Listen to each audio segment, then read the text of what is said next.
The Southport stabbings were the most atrocious, heinous crime, but so too was the brutal murder of Sir David Amess, a serving Member of Parliament. Both have left behind grieving, heartbroken families who have been equally failed by the Prevent programme. Publishing the Prevent Learning Review into Sir David's death, whilst welcome, is not sufficient.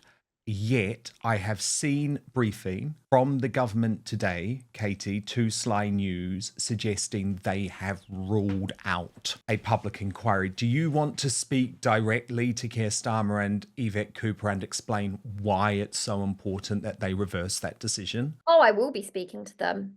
It is absolutely absurd that they can launch an inquiry immediately into one attack and not another. What are they hiding?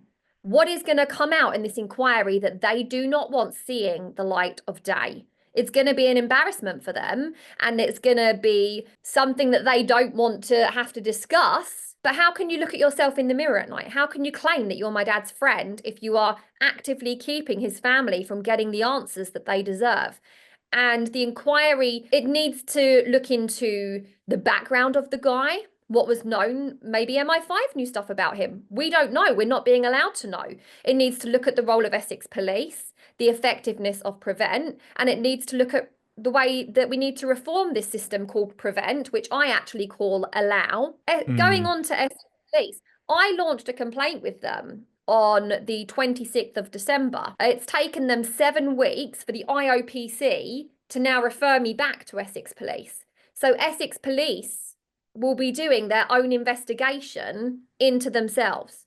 What kind of utter stupidity is that? They keep releasing these canned responses as to why they aren't at fault here. So they're obviously not going to turn around and say, actually, just kidding, we were at fault. We know what the answer of that investigation is going to be. There was a threat made to my father the night before. They keep saying that it was not related. I know it wasn't related. You know I'm not saying it was related. What I'm saying is that you needed to provide protection at his surgery the next day.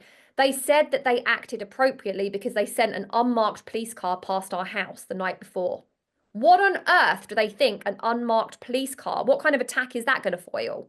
They should have sent protection to my dad's surgery the next day. The guy that did it admitted that he went to other constituency surgeries with other MPs, saw police presence and turned around.